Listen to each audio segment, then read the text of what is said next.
최근 비혼 출산으로 논란이 됐던 방송인 사유리 씨가 아이와 함께 공영방송 육아 프로그램에 출연하면서 이 전통적인 가족의 개념이 흔들릴까 우려하는 목소리가 커지고 있습니다.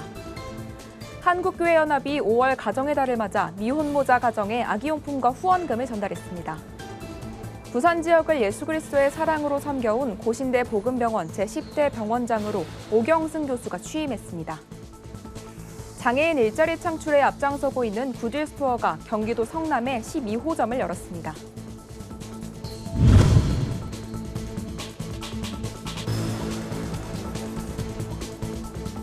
안녕하십니까. 구티비 뉴스입니다. 방송인 사유리 씨가 정자를 기증받아 아이를 낳았다는 사실을 공개하면서 비혼 출산이 화제가 됐었는데요. 최근 한 방송사의 육아 프로그램에 출연하면서 논란의 중심에 섰습니다.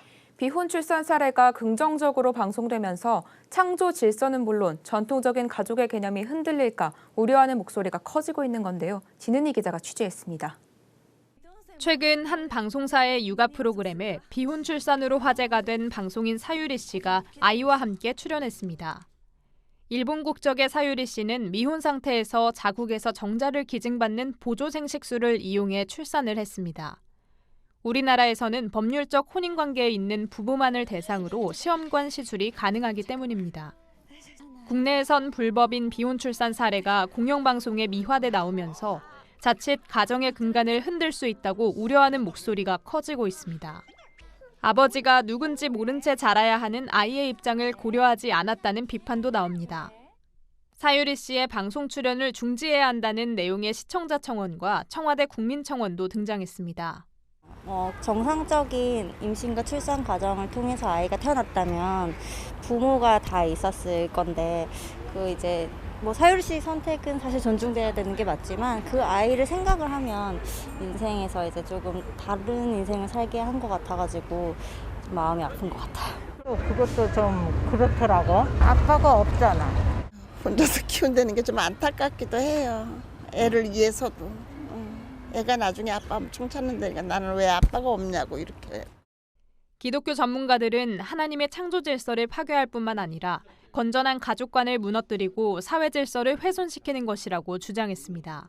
가정이라는 그런 제도를 주셔서 한 남자와 한 여자가 이렇게 가정을 이루고 또 그 가정 안에서 생육하고 번성하는 창조 질서를 우리에게 주셨습니다. 그런데 이번 비혼 출산은 이런 가정의 제도를 훼손하고 또 흐트러질 수 있는 상당히 위험한 그런 행동이라고 볼 수 있습니다. 출산 과정에서 내 아버지가 누구인지에 대해서 전혀 알 수 없도록 하는 그런 것들은 일단 그 알 권리 차원에서 크게 그 아동의 권리를 위배하는 것이고, 아동은 무엇보다도 가정에서 안전하게 자랄 권리, 부모에 의해서 양육받을 권리가 있는데, 해맑은 어린아이의 웃음과 아이를 키우는 서투른 엄마의 모습으로 포장된 비혼 출산. 자칫 성경적 가치관은 물론 전통적인 가족의 개념마저 위태롭게 하는 건 아닌지 주의 깊게 살펴봐야 할 문제입니다. 구티비 뉴스 진은입니다.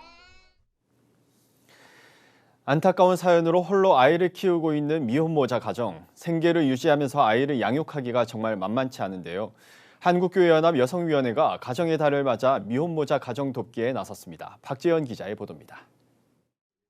한국교회연합 여성위원회가 코로나19로 어려움을 겪고 있는 미혼모자 가정을 돕기 위해 팔을 걷어붙였습니다.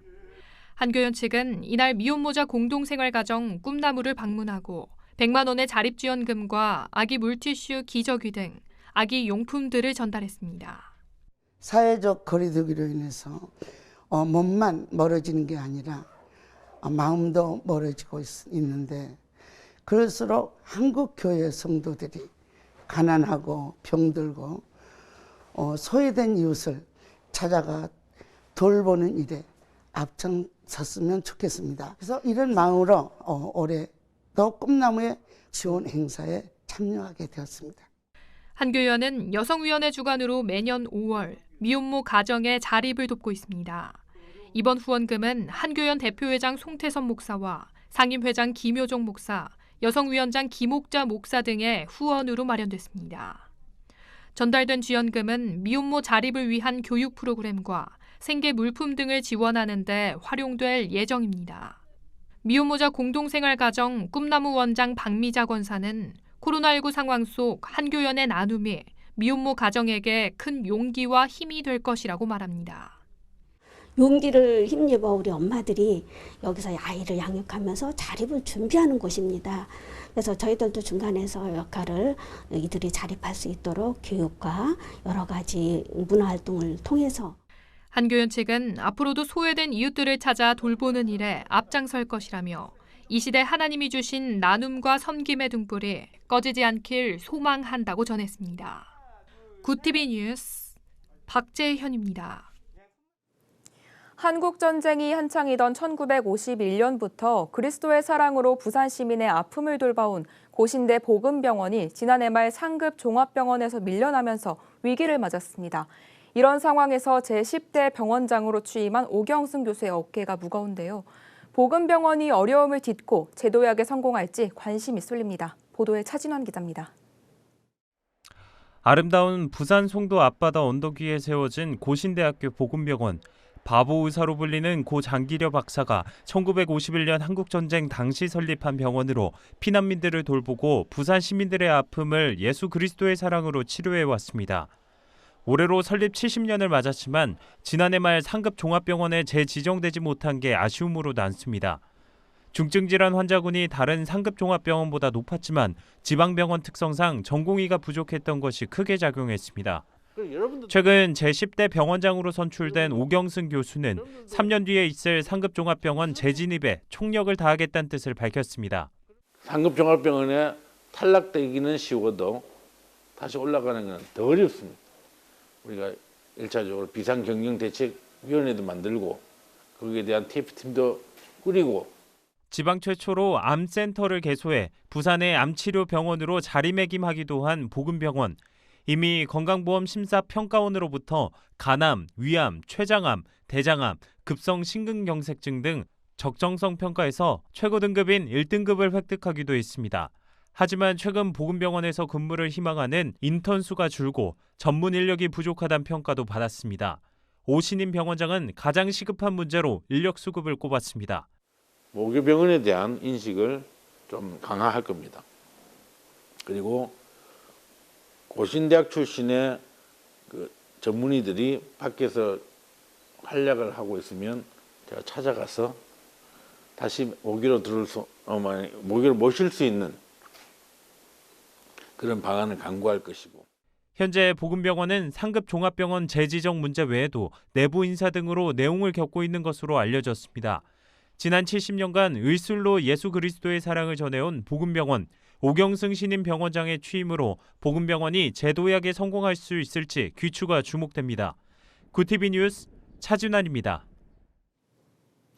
장애인이 자립할 수 있도록 일자리를 제공하는 굿일 스토어가 경기도 성남에 12호점을 열었습니다. 지난 11일 점포를 연 굿일 스토어 미랄 성남점에는 장애인 43명이 기부받은 물품을 판매하고 있습니다. 개점한 지 하루 만에 전국 매장 가운데 가장 높은 판매를 올리기도 했습니다. 미랄복지재단 한상욱 굿일 본부장은 코로나19 사태 속에서도 새롭게 지점을 내고 장애인을 고용할 수 있게 됐다며 연말까지 장애인 직원을 10% 이상 늘리겠다고 말했습니다. 한편 굿일 스토어는 국내 최초로 소매 유통과 장애인 직업 재활 시설을 결합한 제사용품 판매장으로 전국 12개 지점에서 262명의 장애인이 고용돼 자립 기반을 다지고 있습니다. 오늘의 이슈 포커스입니다. 정부가 오는 7월부터 새로운 사회적 거리두기 체계를 적용하는 방안을 검토하고 있습니다. 윤태호 중앙사고수습본부 방역총괄반장은 정례 브리핑에서 지난 3월 공개한 거리두기 개편안을 근간으로 7월부터 수정 보완된 내용을 적용할 예정이라고 밝혔습니다. 정부가 7월로 시기를 정한 건 상반기까지 고령층에 대한 1차 접종이 마무리되면 취약계층에 대한 집단 면역이 형성될 수 있다는 판단 때문입니다. 최종적인 거리두기 개편안은 다음 달 중순쯤 공개될 예정입니다. 박준영 해양수산부 장관 후보자가 자진 사퇴했습니다. 박 후보자는 해양수산부를 통해 입장문을 내고 자신의 문제로 대통령과 해수부가 추진하고 있는 국정과제에 영향을 주어서는 안 된다고 생각했다며 사퇴 배경을 설명했습니다. 박 후보자는 인사청문회 과정에서 영국 대사관 근무를 마치고 귀국하면서 고가의 도자기를 다량 반입한 것으로 드러나 물의를 빚었습니다. 백신 접종자에게 유급 휴가를 보장하는 기업이 늘고 있습니다. 삼성전자는 사내 게시판에 코로나 백신을 맞는 직원들에게 접종 당일 유급 휴가를 보장하고 이상 반응이 있으면 증빙 서류 없이도 접종 뒤 이틀까지 유급 휴가를 사용할 수 있다고 알렸습니다. LG그룹은 그룹 차원에서 접종 당일과 다음날 유급 휴가를 주는 백신 휴가제 도입을 결정했고 네이버와 NHN도 백신 휴가를 주기로 했습니다. 4월 취업자 수가 2014년 8월 이후 6년 8개월 만에 가장 큰 증가폭을 기록했습니다. 통계청이 발표한 4월 고용 동향에 따르면 지난달 취업자 수는 2,721만 4천 명으로 전년 동월 대비 65만 2천 명 늘어난 것으로 조사됐습니다. 코로나19로 어려움을 겪던 제조업도 14개월 만에 취업자 수가 늘었고 서비스업도 2달 연속 증가세를 보였습니다. 서울시가 한강공원을 금주구역으로 지정하는 방안을 검토하고 있습니다. 서울시는 코로나 확산세가 계속되는 상황에서 한강에 사람들이 몰리는 등 우려가 있다는 지적이 있다며 이런 방침을 밝혔습니다. 공원 등에서 음주를 금지하거나 제한해야 한다는 의견은 최근 사회적 관심을 끈 대학생 손정민 씨 사망 사건을 계기로 곳곳에서 나오고 있습니다. 서울시는 금주구역으로 지정할 범위나 시간대 등을 관련 부서와 협의해 조만간 검토 결과를 내놓을 방침입니다. 서울 용산구 이태원에 있는 서울중앙성원에 무슬림 수백 명이 운집했습니다. 이슬람교에서 행하는 한 달가량의 금식 기간 라마단이 끝났음을 기념하는 명절인 이둘 피트르를 맞아 예배드리기 위해서입니다. 한국이슬람교 서울중앙성원에는 방역수칙에 따라 최대 수용 가능 인원인 400명이 입장했으나 성원 인근에는 미처 입장을 못한 600여 명의 무슬림들이 모이며 혼잡을 빚었습니다. 굿TV 뉴스 박예리입니다. 굿TV 월드와이드입니다. 테슬라 CEO 일론 머스크가 비트코인으로 테슬라 차량을 구매할 수 있는 방식을 돌연 중단한다고 밝혔습니다. 머스크는 트위터를 통해 비트코인 채굴에 전기가 사용되면서 화석 연료가 많이 사용된다며 비트코인 사용 중단 이유를 밝혔습니다. 다만 비트코인 채굴 작업이 보다 지속 가능한 에너지를 투입하는 형태로 전환되면 결제를 다시 허용할 계획이라고 말했습니다. 이후 비트코인은 큰 폭으로 급락해 한때 5만 달러 선까지 붕괴되기도 했습니다. 미국 공화당에서 코로나19 백신의 지식재산권 면제에 반대하는 목소리가 나오고 있습니다. 공화당 스티브 데인스 상원 의원은 바이든 대통령과 캐서린 타이 미 무역대표부 대표에게 서한을 보내 지재권 면제에 대한 지지를 거둘 것을 촉구했습니다. 공화당 리처드 버 상원 의원도 청문회에서 지재권 보호는 우리가 생명을 구하는 제품을 갖고 있는 이유라며 국제적으로 백신 생산을 지원할 방법이 있다고 강조했습니다. 세계보건기구 WHO는 지난해 10월 처음 발견된 인도발 코로나19 변이 바이러스가 전 세계 44개국에 퍼진 것으로 확인됐다고 밝혔습니다. WHO는 인도를 제외하고 인도발 변이 바이러스의 최대 확산국은 영국이라고 덧붙였습니다. 앞서 WHO는 인도발 변이 바이러스를 원조 바이러스보다 전파력과 치명력 등에서 더 위험한 우려 변이로 지정했는데 이는 영국과 브라질, 남아공 변이에 이어 4번째입니다. 미얀마 군부의 탄압을 피해 태국으로 도망친 언론인 3명이 태국에서 체포돼 강제 송환 위기에 처했습니다. 태국 경찰은 체포된 언론인 3명이 불법 입국 혐의로 기소돼 재판에 넘겨졌다며 강제 추방될 것이라고 전했습니다. 한편 인권단체와 언론계는 전 세계가 지켜보고 있다며 압박에 나서고 있어 미얀마 군정과 긴밀한 관계로 알려진 태국 정부의 결정에 이목이 집중되고 있는 상황입니다. 영국이 코로나19 봉쇄 규제를 완화하면서 중등학교 학생에 대한 마스크 착용 권고를 풀기로 했습니다. 보리스 존슨 영국 총리는 현지 시간 10일 코로나19 브리핑에서 오는 17일부터 규제를 한 단계 더 완화하겠다고 밝혔습니다. 이번 규제 완화로 중등학교의 마스크 착용 권고를 없애는 대신 주 2회 집에서 하는 자율검사는 유지한다고 말했습니다. 존슨 총리는 내달 21일로 예정된 다음 봉쇄 완화일에는 1m 이상 거리두기 규정도 없어질 수 있다고 내다봤습니다. 굿TV 뉴스 김예지입니다. 글로벌 선교 방송단과 함께하는 교계 소식을 박은결 기자가 보도합니다. 한국알리아 운동본부가 송도 주사랑교회 유튜브 채널을 통해 이스라엘 알리아 게더링 집회를 생중계했습니다. 알리아는 히브리어로 이스라엘로 돌아감을 의미하는 유대인 이스라엘 귀환운동입니다. 지난 9일부터 4일간 이어진 온라인 집회에선 웨인 힐스텐 목사, 벤자민 버거 목사, 릭 라이딩스 대표, 이스라엘 포츠타 목사 등이 메시지를 전했습니다. 문산읍 기독교연합회가 코로나19로 인한 혈액 수급 위기 극복을 위한 대한민국 피로회복 헌혈 캠페인에 동참했습니다. 코로나 상황에서 교회가 또 이제 또 그리스도의 사랑을 전달할 수 있는 또 그런 기회도 되고 또 많은 분들이 또 이렇게 참여할 수 있는 그런 어떤 또 기회가 되지 않을까 싶습니다. 연합회와 문산읍사무소, 복지센터가 협력해 진행됐으며 연합회 산하 78개 교회 성도와 지역 주민이 헌혈에 참여해 의미를 더했습니다. 이재면 문산읍장은 문산 지역과 교회의 아름다운 선행이 많은 분들의 동참으로 이어지면 좋겠다고 전했습니다. 제39회 4.19 혁명 국가조찬기도회가 다음 달 1일 오전 서울 강북구 국립 4.19 민주묘지에서 열립니다.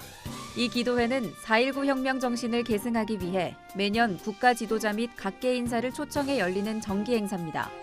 올해 기도회에는 경동교회 최수일 목사가 설교하며 특히 코로나19 종식과 한반도의 평화 정착, 정치 현안과 경제 성장, 국민 대통합 등을 위해 기도할 예정입니다. 한국기독교 이단상담소협회가 오는 21일 인천 남동구 인천 성산교회에서 청교도 신학의 회심준비론 연구 발표회를 갖습니다. 이날 발표회는 정성구 전 대신대 총장, 서철원 전 총신대 신대원장, 진용식 한국기독교 이단상담소 협회장이 참석해 청교도 회중파 조너선 에드워즈의 회심준비론을 분석하고 바른 구원론을 제시할 예정입니다. 구TV 뉴스 박은결입니다. 사유리 씨의 출산을 계기로 우리나라에서도 비혼 출산에 대한 사회적 논의가 급물살을 타고 있습니다. 자치 출산이라는 신성한 행위가 생식 의료란 이름으로 상업화되고 동성 부부의 출산이 인정되는 등 사회적인 혼란이 우려되는 상황인데요.